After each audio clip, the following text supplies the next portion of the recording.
ధనవంతుడైన దేవునికి మహిమ కలుగునుగాక. ప్రియ స్నేహితులందరికీ దివ్య వాక్యోదయం. ఈనాటి పాఠ్యభాగము లూకా 21:1. కానుక పెట్టెలో తమ కానుకలను వేయుచున్న ధనవంతులను ఆయన పారజూచెను. దేవాలయంలోని కానుకల పెట్టెను ధనవంతులను యేసయ్య చూస్తూ ఉన్నారు. వారు ఎలాంటి హృదయంతో, ఎంత విశ్వాసంతో తమ కానుకలను పెట్టెలో వేస్తూ ఉన్నారో ఆయన గమనిస్తూ ఉన్నారు. అనేకులు కానుకలు ఇస్తారు కానీ వారు విశ్వాసము లేకుండానే కానుకలు వేస్తారు. దేవుని రాజ్యాభివృద్ధికి దీనిలోదేమీ ఉపయోగపడదు. నీవు కానుకలు ఇవ్వడంలో ఎంత విశ్వాసాన్ని కలిగి ఉన్నావు? విశ్వాసంతో నీవు ఇస్తున్నావా లేదా? ఇదే సూటి అయినటువంటి ప్రశ్న. విలియం కేరీ ద్రవ్యమేమీ లేకుండానే మన హిందూ దేశానికి వచ్చాడు. ఆయన సహాయార్థం ఇంగ్లాండ్ దేశం వారు ఆయనకు 9,000 రూపాయలు ఇచ్చారు.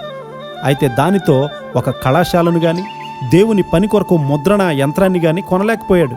కాబట్టి అతను పనిచేసి 6 లక్షల రూపాయలను సంపాదించి ఒక కళాశాలను కట్టించారు.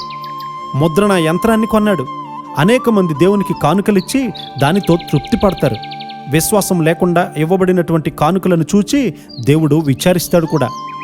ఒక శోధన వచ్చినప్పుడు, ముందుకు సాగవలసి వచ్చినప్పుడు నీలో విశ్వాసం లేదని నీవు కనుగొంటావు. ఒకసారి కేరీ గారి దగ్గర డబ్బులు లేవు. అతడు పరాయి దేశంలో ఉన్నాడు. ఒక వర్తకుడు ఆయనను తన ఇంటికి తీసుకొని వెళ్ళి పరామర్శించాడు. అయితే కేరీ గారు దేవుని సేవను అక్కడ ప్రారంభించినప్పుడు అతడు ఎక్కడికి వెళ్ళినా అక్కడ ఆశీర్వాదకరంగా ఉన్నాడు. ప్రజలు దేవునికి కానుకలిచ్చినప్పుడు యేసయ్య వారిని గమనిస్తూ ఉన్నాడు. ఒక విధవరాలిని ఆయన చూశాడు కదా. కొంతమంది స్త్రీలు అక్కడ ఉన్నారు. వారికి భర్తలున్నా విధవరాండ్ర వలె ఉన్నారు. వారి భర్తలు వారిని పట్టించుకోరు, ప్రేమించరు. కష్టకాలంలో ఎవరికి మొరపెట్టాలో వారికి తెలియదు. అంతేకాకుండా అక్కడ అలాంటి స్థితిలోనే ఉన్నటువంటి మరికొంతమంది స్త్రీలు దేవునిపై సనగని వారుగా ఉన్నారు. వారు దేవుణ్ణి నమ్మినవారు. వారి మంచికే దేవుడు ఇలాంటి కష్టాలను అనుమతించాడని వారికి తెలుసు.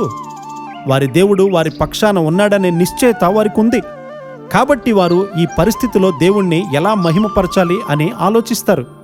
పండిత రమాబాయి గారి భర్త చనిపోయాడు, కానీ ఆమె విధవరాలిగా ప్రవర్తించిందా? ఆమె కృంగిపోయిందా? ఎంతమంది మిషనరీలను ఆమె ప్రార్థనల ద్వారా ఉజ్జీవింపజేసింది. ఆమెకెంతో గొప్ప విశ్వాసం ఉంది. ఒక పరిశుద్ధురాలైనటువంటి విధవరాలు ప్రార్థన చేస్తే అది ఆశీర్వాదము. నీవును కూడా అదే స్థితిలో ఉంటే గనుక తప్పనిసరిగా ప్రార్థన చెయ్యి. దేవుడు నీ ప్రార్థనను ఆలకించి అనేక మంది మిషనరీలను లేవనెత్తునుగాక. ఆమేన్.